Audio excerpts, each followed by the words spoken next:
Hey everybody, welcome back to another episode of Ideally Though. Ideally, though. I'm your host Erica, and with me is my hubby, my bestie, my butter biscuit. Yeah, what up? We've been to another week, Cinco de Mayo weekend. Oh, Jesus Christ, it is. Yeah. My week has been kind of crazy, so I totally forgot. Did you ever do anything? Salsa dancing? Did anything for Cinco de Mayo? De Mayo. De Mayo. De Mayo. Cinco de Mayo. So when I was younger, and especially because I was like in North, aka it was like Little Mexico. Yeah, we used to do this shit heavy, especially with our neighbors. I mean, they party hardy, and a lot of my friends, especially throughout like high school and shit, we used to do all that shit. I mean, a lot of Corona, a lot of Modelo, a lot of Tequete. I mean, I was out there. I was outside. Not anymore now. Yeah.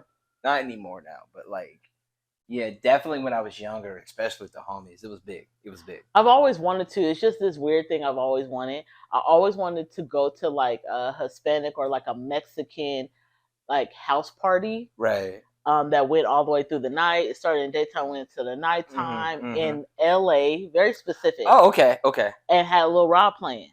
God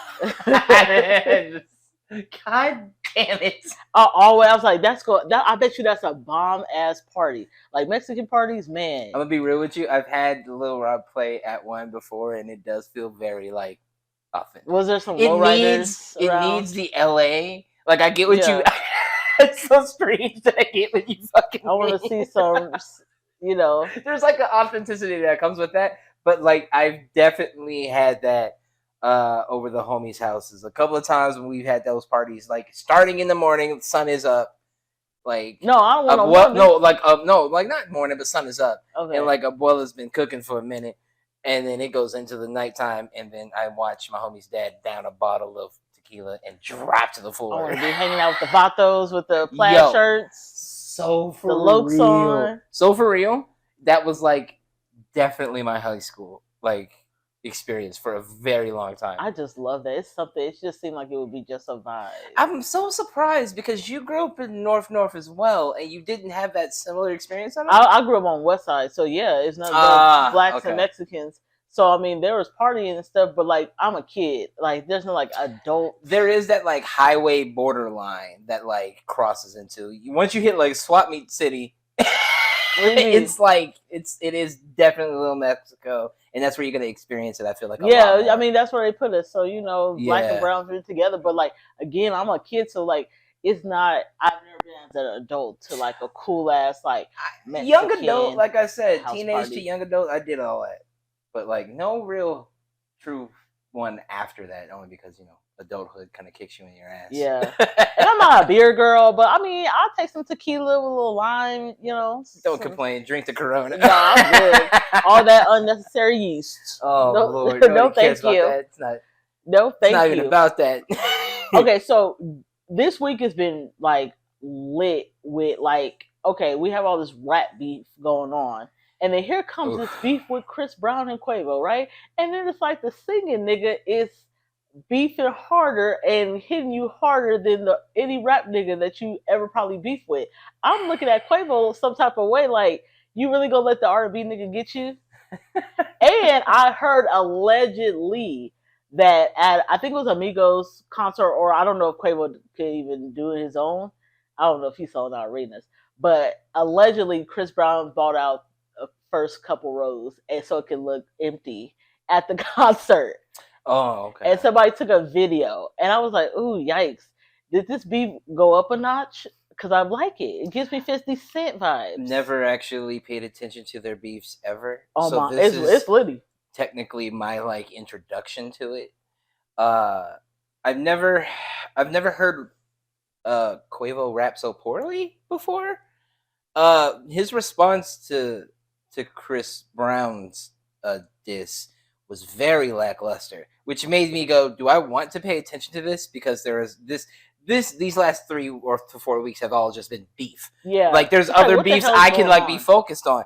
But as I listened to the Chris Brown joint, because honestly, I went Quavo first. I wanted to see what he was capable of because I've known Chris Brown to rap.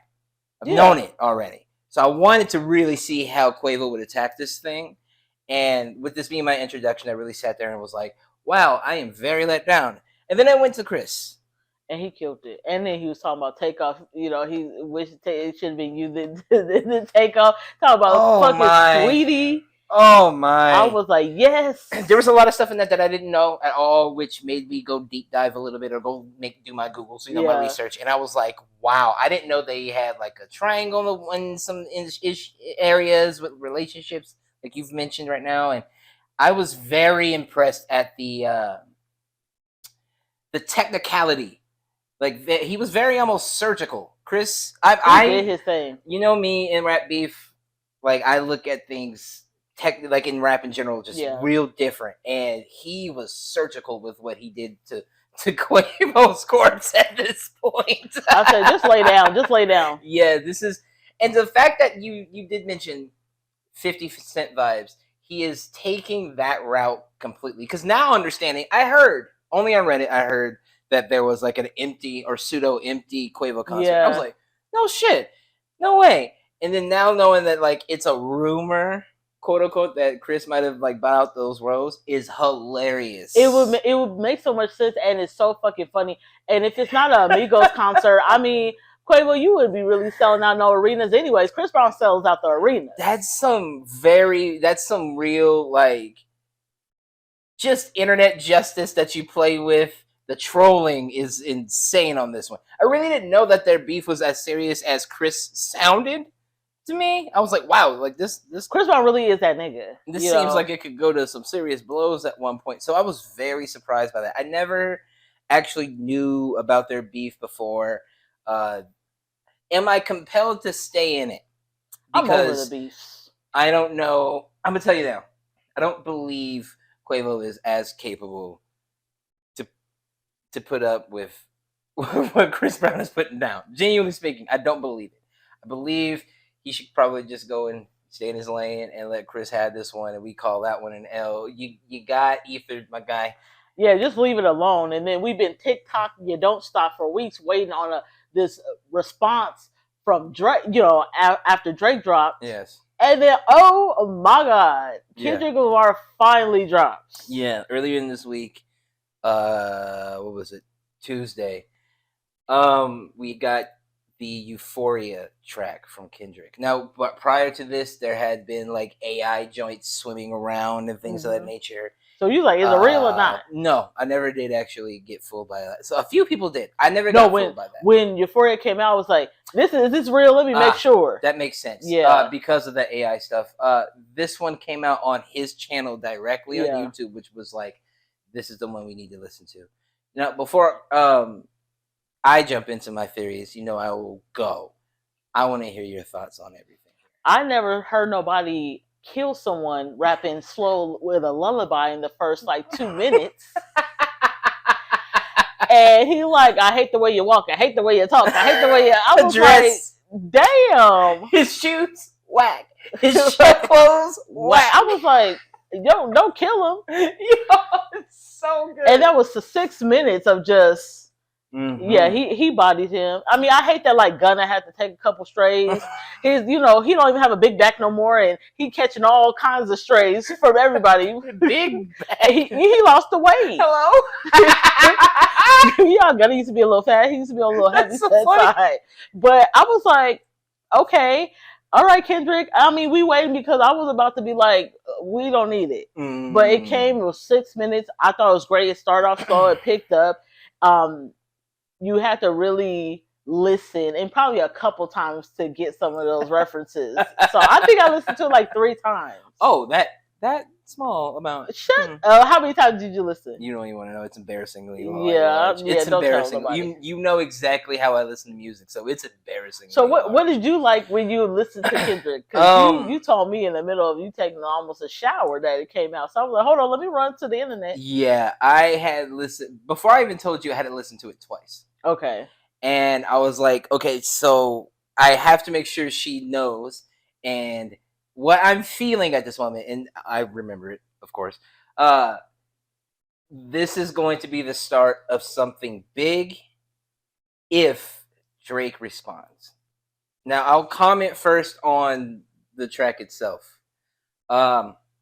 As you said, to watch somebody body someone or listen to somebody body someone in the first 2 minutes or the first 2 seconds or first 8 bars even is insane to me. It's such a deep cut like record that like it is one of those where you have to listen to it at least over 3 times for sure. Over 3 times. Did it not give you a little vibe of like Russell Simmons in his hot tub on Rev Run? Like it was like that. Like he like preaching to it. He did it in a tub. It was no effort. It was like that. It gave. That was like, damn, Kendrick. Run's house. Yeah, it was like that. It was like, dear Drake, I hate your guts. You know, like I was like, okay. There is so much that is wrapped into this actual track itself that I could dedicate hours to this, which I mean I know for a fact I'm going to talk with my boys about it, and they kind of I feel like they're going to want me to actually explain so much or at least give my thoughts on things, but this is one of those I feel like if you don't give it a real true blue listen, I'm not saying you're not, I'm not counting you out here, you won't understand the complexity and the amount of technicality. I used surgical before, but this is precision. If you think that the Kendrick diss was bad, you out your fucking mind. Yeah, Adam22 did make a tweet basically saying something, and I'm paraphrasing here, like he's just talking on here. If you're going to do a beat switch, do something more exciting. And the first comment, which I feel like ratioed him, if I'm not mistaken, was like, and this is why your hip hop opinion doesn't matter. It doesn't matter. You want somebody to be screaming in a mic. It ain't gotta be that. Right. Like this is different than that. There's so many layers to this, from the fact that it's named Euphoria and that is, an executive produced show, be it from Drake, to the definition and the picture, the artwork of it. It's. I'm tired of you say, talking about cringy when he say nigga. I was like, yay. There isn't anything in here that's bigoted or racist. Everything has to do with what has been said in the last 4 weeks and within the last few years between the jabs of one another, Drake's capability of trolling people after doing a diss, but not the diss is not really being the mainstay. It's his character that is the main. Like he's making it a fake. That's the reason why in the beginning of the record there is a section that's in reverse. It's from The Wiz. It's Richard Pryor. He's talking about how everything about him is true, that he is a fake, right?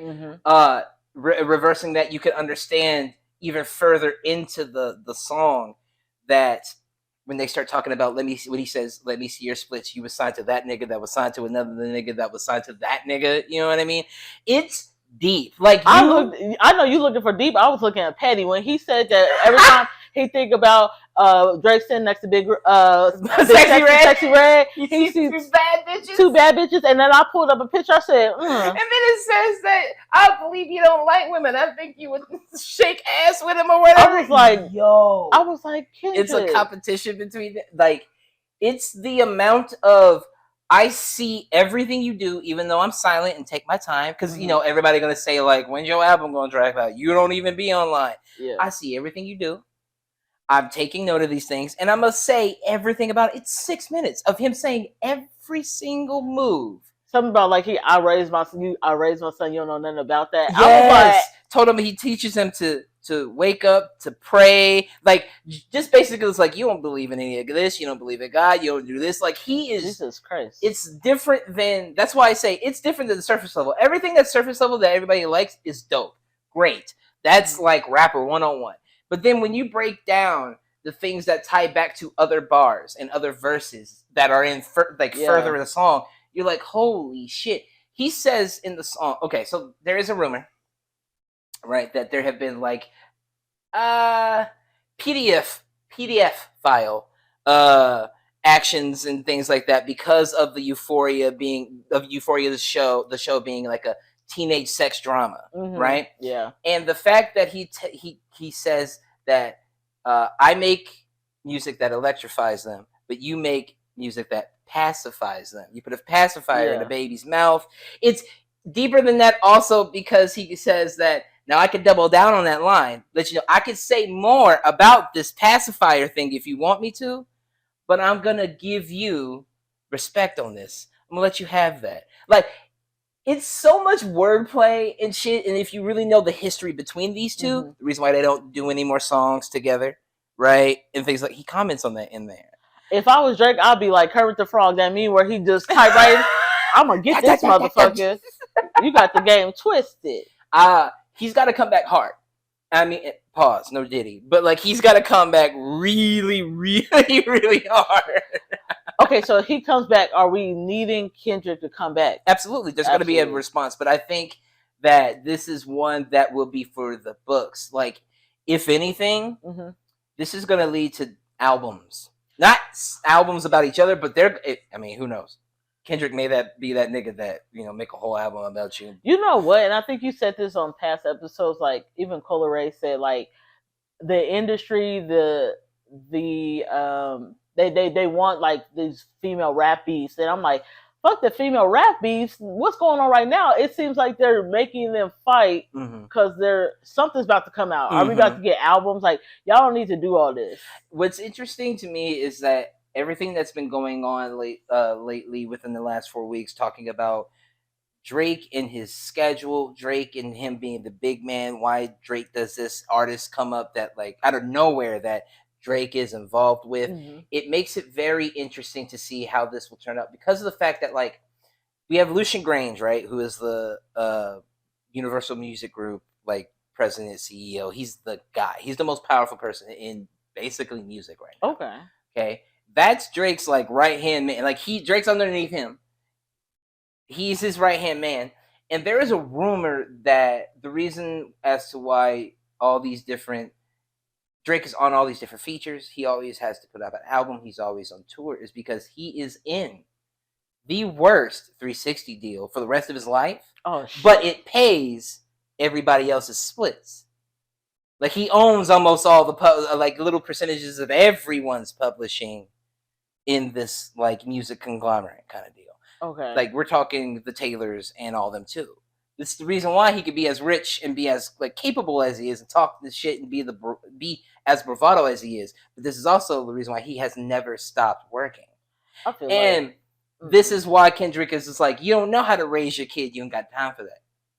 You don't know nothing about that. He always have to do something. He always is on and doing something. So like, there's so much to like what Kendrick is saying, and they're nothing but jabs because he says you don't want to go there at the end of the song. Ended the boogeyman.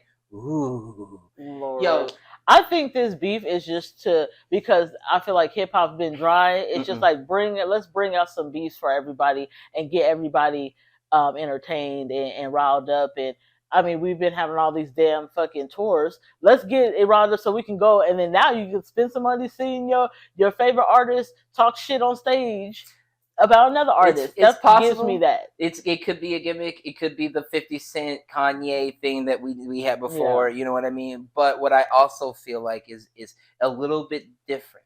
The last comment I'll make on this, right, is with J. Cole being involved in the Big Three and him dropping out, you have a very small subsection of people, and I'm fitting you there. And I want you to hold on to this, because if you're right, this will be genius. It'll be the most genius marketing plan in the world. His last album supposedly is supposed to be The Fall Off. Called The Fall Off. Okay. What did he just do that made him go and fall off? So if he ends up rapping heavy and crazy and being like, I'm proving I'm one of the big three, or fuck these niggas or everything on The Fall Off, it all wraps around where these big three have an album, each one of them have an album or some shit. We never know how Lucian or the music minds play these little puppeteer games. We never know. So you could be on to something there, and I'm not going to discredit you. Well, it could be one giant album with all of them on it. You know? I mean, I don't know, but I was just like, this beef, all these beefs came out of nowhere. Yeah. And I'm like, why? But hip-hop needs it. I think it's good either way it goes. Yeah. I think it's good either way. You know what? I was in the news, and something kind of just stuck out, and I was like, what the hell? I didn't know we was doing that out here. Yeah. So there's this Louisiana man who got sentenced. He pled guilty to raping this 14-year-old girl. Yikes. And the judge gave him 50 years and ordered physical castration. And I said, hold on, Louisiana, y'all do that? That's beautiful. Y'all do that? Yay. So I guess I think she ended up getting pregnant too. How do I +1 that one? I didn't know we was like doing stuff like that. I mean, they might need to do that with a lot more sex offenders. Can we make that a federal law? You know what? There's a lawyer. There was a lawyer, I think, on the case that said he knows about sex offenders getting chemical castrations. I was like, right. What? But not physical ones. Right. So, I mean, they're cutting off your berries. I mean, hey, look, you're an asshole. You're somebody pissed in the DNA pool. Let's get this shit the fuck out of here. I was like, Louisiana, y'all on some old timey ass shit, and I'm here for it. Yo, for real, somebody pissed in that gene pool. I dig it. I dig the chemical and I dig the physical. I'm not even going front, and I know it sounds a little barbaric, but I mean, it doesn't to me. I don't think that can ever sound barbaric. Everything about that whole situation sounds more barbaric to me. Yeah, it's kind of like, you know, I've always felt like America's like, if you shoot at us, we'll shoot you back. You know what I mean? And we should stand on that with some bullshit. We kind of got pussy and stop certain things, like, you know, like the death sentence is like less. Some of these motherfuckers should go because of the just the viciousness and the terribleness of the fucking crimes they've committed. You know what the scariest thing is? Having to sit there and wait to die. Yeah. So like, you know, some of them have to sit there for like 10, 15 years, 20 years. And I feel like it's less and less that we're doing the death sentence. Yeah. And I think, I mean, down south Texas, of course they do it, but I'm like, Texas. More places need to do it. More states need to do it, you know, so then maybe you fucking think. I feel like that makes the women feel more bolstered in that area, and especially in Louisiana with that. And I applaud it completely. I applaud that completely. Yeah, I do too. Yeah. I know that, you know, we talked last week about Amanda Seales' interview with Shannon Sharpe. And I mean, she kind of did her lives watching the show with a lot of her fans and followers. And then she's been kind of saying certain things. So what do you feel like as far as the follow-up with Amanda Seales and her? I mean, she seems like she's not really happy with Shannon Sharpe. I still stand by the fact that she is very articulate and very intelligent in things. Mm-hmm. But I also stand by the fact that, you know, and in these cases, you have to know how to read the room. Understanding how to read the rooms that you walk into. Oh, yeah, absolutely. Allows you to know how to operate within them. And I don't feel like she allowed Shannon any of that grace with her, like she would allow like an Olay, for instance. Like I said, I watched that interview. Yeah. It was a completely different energy. And a lot of this, I feel like, is mostly because she has never been protected. I'm not going to scapegoat her. This is also a bit of like, all right, even though you can still protect yourself. You know what I mean? Like, dust yourself off. You don't always need everybody else. And at this point, a little accountability would be nice. A little accountability on the situation would be really nice, because I don't feel like, after rewatching a few of those clips and after her lives, I went back and it's like, you know what? I think I sided a little more with Shannon on this one. He's trying to just gauge conversation with you, and you're not allowing him to do that. Yeah, she was a little bit on the mean side. Yeah. And it goes back to like, I would say like Monique saying something and then Taraji P. Henson saying something. Who would you rather hear from? Mm-hmm. People gonna always say you the loudmouth black lady who has to get her point across, and some people are not hearing it because they look at your demeanor, they hear your tone and not the words. So then they're like, oh, here Amanda Seales goes again. She's very articulate. She knows what she's talking about, but I don't believe she did the right thing there, because I feel like the interview at first was received very well. But then shortly after those lives, I feel like a lot more people now see the side that Amanda was trying to change in the interview, like that side of her that is difficult to work with, and she's always, hard to compromise, and this and that. I think that magnified that instead of doing what she thought it could with her own personal actions there. That's why I say that accountability definitely should be, a part of this, and not a good look. Yeah, I mean, we want to see your sweet side. You can still be able to push your point across. Yeah.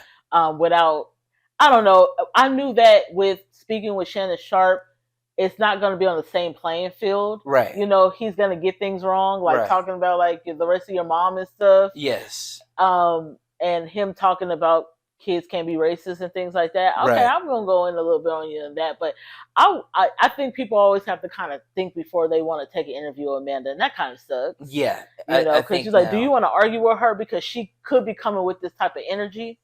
But I mean, I liked her being able to go on that platform because it is a big platform. I just wish she didn't have to feel like she had to go and double down on stuff, or like have to, because then it goes again, like I said, back to a whole Monique thing, and then this person did me wrong, this person. You're starting to appear again. This still difficult, still bitter, still angry, and it doesn't help the case that you tried to plead on that show that did actually at least try to give you the space. Yeah, and that's a sad opportunity. Yeah. Now I want to ask, how did you like Level Up Expo? Oh my God, you guys! I want to talk about Level Up. So you guys know it's my first expo / Comic-Con. I don't know what if it's the same kind of thing. I feel like they're the same. Okay. So they had it out here. It was at the convention center. So big. Yeah. It was raining. That was crazy. So I was like, oh, we were all drenched. And I mean, but the line moved so fast. I love that we got souvenir like lanyards. Yeah. Which is cute. Versus, the passes are pretty cool. Yeah, versus like a wristband that some places do give you. You get like a cool little souvenir like lanyard with it, and it says Level Up on it. So you feel kind of VIP. Official. Yeah, it's definitely official. So walking in, I'm like, oh my God, it's so big. I feel like I don't know where to go. I'm like, okay, where do we go? I'm like, follow the nerds.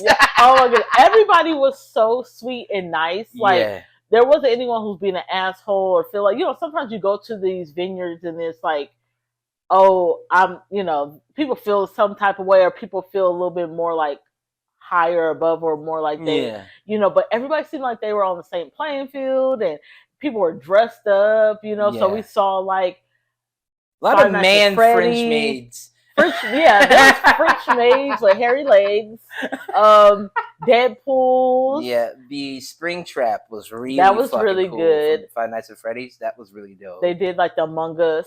Yes, I saw somebody dressed up in the Among Us. Yeah. Walking around, it was so many like vendors, a lot of vendors.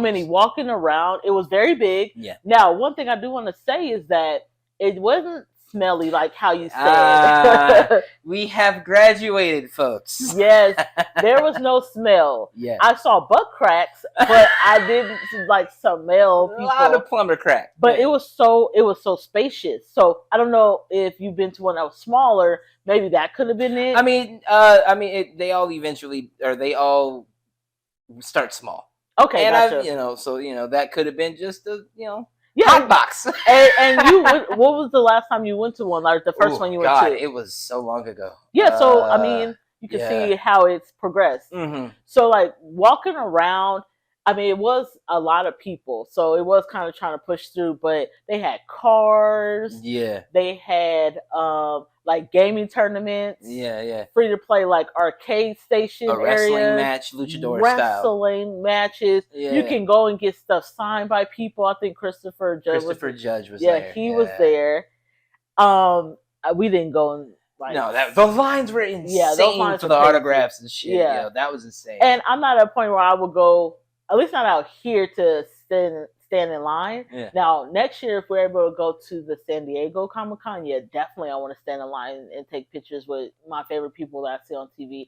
I just wasn't willing to stand in line for Christopher Judd. And I mean, I would, because that chin, dude, it's Kratos for me. He has a strong chin, and I mean, it would look really nice on camera. I need to get a video with him just saying "boy," so then I can send it to my son whenever I want to tell him. Like, maybe he does cameo, so maybe you could do it for his birthday. Word! Oh my god, I would love that. Yes. They didn't have crazy like good food, but it looks like it kind of gave like a food court, you know, before you go into the kind of conference rooms. So the food didn't look bad. I mean, I think when we talked to your friend Tommy, he did say it was kind of mediocre food, and that made sense. It wasn't like crazy. Yeah, it like just good. The basic type of food you they normally had chicken fingers, French fries. So I'm like, if people are used to that, and you know, it was giving a lot of like man-child vibes. Like, so they're, you know, chicken fingers and fries would satisfy a lot of them. Neck beard. Oh my god, it was that. I love going to the vendor that had all the comic books because we went to, you know, we kind of doubled back at the end. So we got a couple comic books. That was awesome. I got The Last Ronin, the first issue of The Last Ronin, which I'm just going to start to collect now. I'm very excited. Read through it like the day later, so that was fucking awesome. Such a beautifully inked and written comic. It's great. You got shirts? I got a couple of shirts. I got my second favorite out of the shirt is my Samurai Champloo Mugen joint. That one is awesome. But shouts out to Oni. I do have a Berserk Guts shirt that I fucking love. That's my favorite. I was supposed to come home with a shirt for my daughter, but she had to take the L on that one. You said, listen. I saw Guts and I had to have it. You know what I loved about it? The tickets were pretty cheap. I think for two people, it was like $100 with tax. Yeah. And then it was not expensive to buy stuff. Nah. Like I had a budget of like $250, and I probably spent $100 while I was there, and we got like 5-6 things. And I was like, it's affordable for the most part. Yeah. I mean, if you're gonna be there, which it was like 3 days, and we only went the first day. I mean, if you save a good $500 and you really want to spend, like you can get a lot of shit, a lot of cool shit. I saw a bunch of retro gaming console things, handhelds, retro handhelds, which I was like, wow, a pristine Nintendo DSi is crazy. People trading Pokemon cards, and playing Magic the Gathering and all that shit. There, it was like super nerd experience, and to know that you had fun and like you were like, hey, I found my people. Awesome. I found my people. I'm like, oh really? Okay, this is neat. Everybody was so sweet. They had cars too. You take pictures next to certain cars. Yeah, we saw a couple of the homies. Yeah. Shout out to Red and Assassin. You know, they were there. They stayed for the 3-day, the entire weekend, and that was cool. Just the environment was really fucking cool, and I enjoyed watching you experience it. I had so much fun. Like, I didn't know what to expect. I just wanted to kind of get closer to you by doing like the expo, and I was like, oh my god, I had so much fun in the process. Now driving down there and parking, what the hell? Like, it was a hot mess, but it was so many people. I was like, this is the line, like, damn, down the fucking street. It like snaked around itself, and then it started raining and get windy. Watching that dude who had the white business shirt on just soaked through, and all you saw was nipple now. It was hilarious. And all he did was like, I guess this is it. Like, I didn't bring a backup, so. And I was seeing some girls. I'm like, oh my god, a lot of you guys have like really short, like, you know, skirts and stuff on. I was like, oh god, I feel so bad for you. We gotta go again and have your butt out next time. Yeah, we do want to dress up. So yeah, I'm dressing up. I'm gonna probably go as a Escape from Tarkov PMC. Granted, BSG's fuck up, but I'm still probably gonna go as a PMC. But I need you to go with something with your butt out. Lord, you trying to sell me? You know what I'm saying? For Negative. But you know what I love about Level Up, that you can dress up as anything. So you saw someone dressed up as like something from like, I don't know. There was just a ton of just different characters. I saw a lot of like, there's like a few One Punch Men, so a lot of Final Fantasy characters. I saw a Cloud with the Buster Blade or whatever. I saw One Piece characters. Yeah, a lot of like I saw a Luffy, Spider-Man, tons of Marvel. Yeah, tons of Marvel and superheroes. Those are kind of like given, you know. Yeah, and then a lot of others that were custom. The custom ones were the ones that were really cool, like that giant like spider thing with the TV for a head. Yeah. Like it spun its head around and shit. A lot of just random, just I dressed up.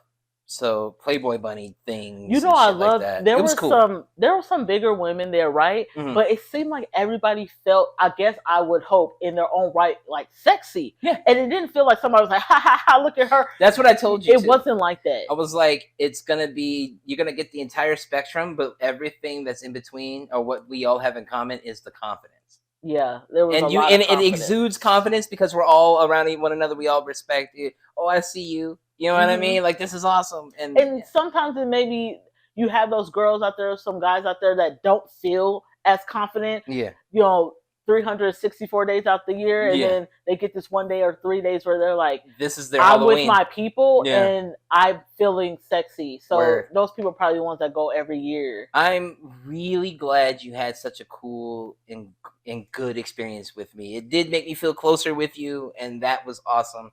And I'm excited to do another con with you again. I think my next venture into bringing you into something that I like would be, other than the con, is going to be comedy shows. So we're going Yeah. to see live comedy together.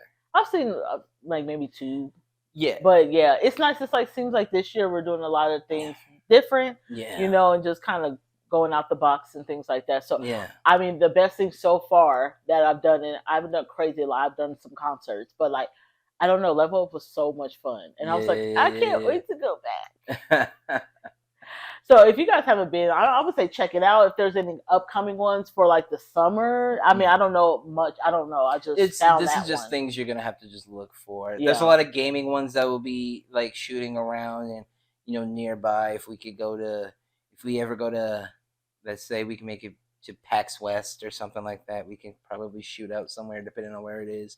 Take a flight and catch it. I don't know if it'll be held here, but there's a few that are coming up that might be interesting. We can go to together. I think you'll have a good time there too. I had so much fun, you guys. So we're gonna try to drop some videos so you guys can see it. For sure. Do you have any last words of wisdom before we head out for Cinco de Mayo?